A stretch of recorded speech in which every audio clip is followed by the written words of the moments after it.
Timnas Indonesia berhasil naik 5 peringkat di ranking FIFA setelah mengalahkan Arab Saudi. Sebagai informasi, Timnas Indonesia awalnya menempati peringkat 130 di ranking FIFA sebelum menjalani laga di bulan November ini.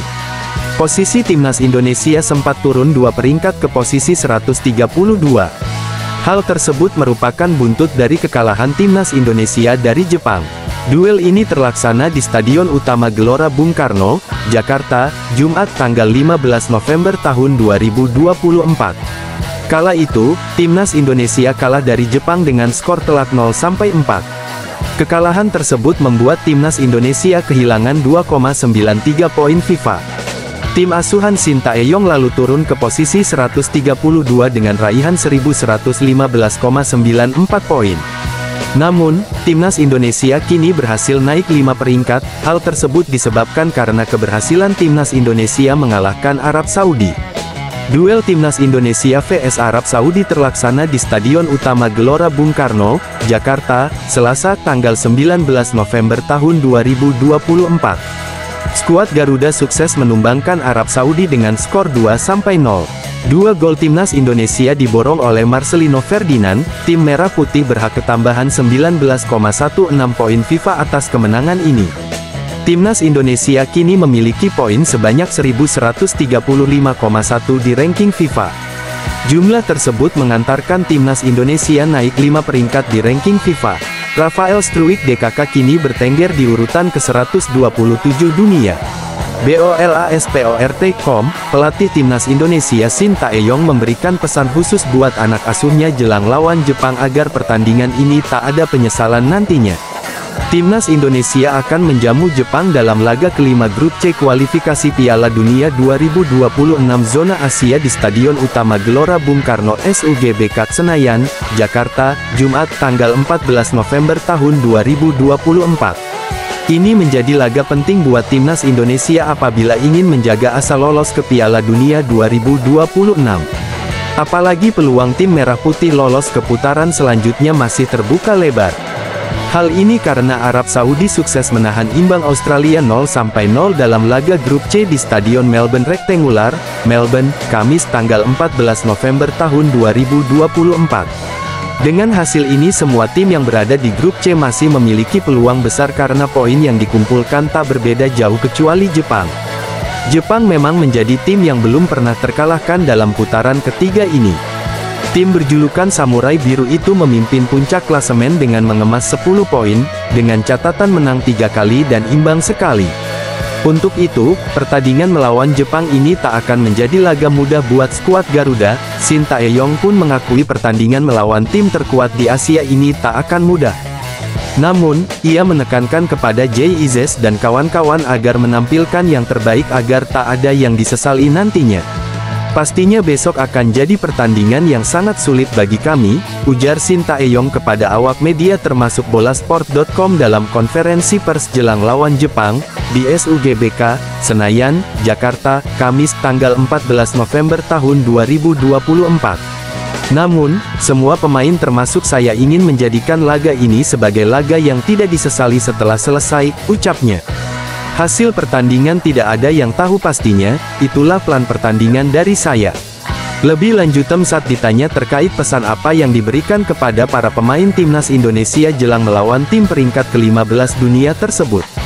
Mantan pelatih Timnas Korea Selatan di Piala Dunia 2018 tersebut mengatakan bahwa ia hanya ingin para pemainnya bisa menikmati permainan. Tentu dengan harapan skuad Garuda tetap menampilkan yang terbaik agar tidak ada yang disesali setelah pertandingan nantinya. Selalu saya katakan kepada para pemain, nikmati saja, segala sesuatu tuangkan yang kalian miliki saat bertanding, kata Shin Tae-yong. Pelatih berusia 54 tahun tersebut mengaku tak ingin memberikan tekanan kepada para pemain. Untuk itu, ia lebih menginginkan para pemainnya tetap fokus dalam pertandingan melawan Jepang nantinya. Jadi daripada memberi tekanan kepada para pemain, saya membiarkan pemain fokus pada PR tandingan, tegas Shin. Para pemain kita saat ini juga sudah lebih fokus. Dengan kemauan tinggi seperti sekarang, dan kesatuan mereka, pasti akan bisa memberi hasil yang baik. Menurut Shin, daripada memberikan tekanan tinggi kepada para pemain, ia ingin anak asuhnya bisa termotivasi sendiri. Apalagi saat ini mereka tampil di kandang dan bakal disaksikan oleh banyak supporter timnas Indonesia langsung di stadion. Jadi daripada memberi tekanan keras secara psikologi, saya lebih memberi motivasi kepada pemain terkait apa yang bisa kita perbuat demi membuat masyarakat Indonesia puas, tuturnya. Ketua Umum PSSI, Erick Thohir, kembali bicara terkait peluang timnas Indonesia lolos ke Piala Dunia 2026. Seperti yang diketahui, timnas Indonesia kini masih berjuang di putaran ketiga kualifikasi Piala Dunia 2026 zona Asia. Tim asuhan Shin Tae-yong tergabung dalam grup C bersama Jepang, Australia, Arab Saudi, Bahrain, dan China. Sebagai informasi, peringkat 2 teratas di grup C bakal lolos langsung ke Piala Dunia 2026. Tim yang finish di peringkat ketiga dan keempat berhak melaju ke babak selanjutnya. Dua tim yang berada di peringkat terbawah dipastikan tersingkir. Sejauh ini, timnas Indonesia masih tercecer di urutan kelima. Tim asuhan Shin Tae-yong tercatat mengumpulkan 3 poin dari 4 laga. Erick Thohir sendiri menegaskan bahwa target untuk timnas Indonesia adalah meraih minimal 15 poin. Erick Thohir percaya poin tersebut dapat mengantarkan timnas Indonesia mengunci posisi 4 besar dan berhak melaju ke babak selanjutnya.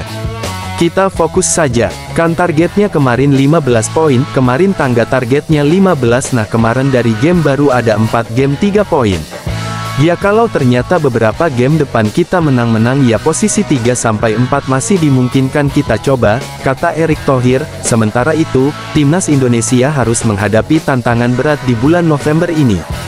Bagaimana tidak, skuad Garuda harus melawan dua negara langganan Piala Dunia yakni Jepang dan Arab Saudi. Timnas Indonesia ditantang Jepang pada tanggal 15 November tahun 2024. Rafael Struijk DKK lalu melawan Arab Saudi pada tanggal 19 November tahun 2024. Kabar baiknya, dua laga tersebut digelar di kandang timnas Indonesia yakni Stadion Utama Gelora Bung Karno SUGBK, Jakarta.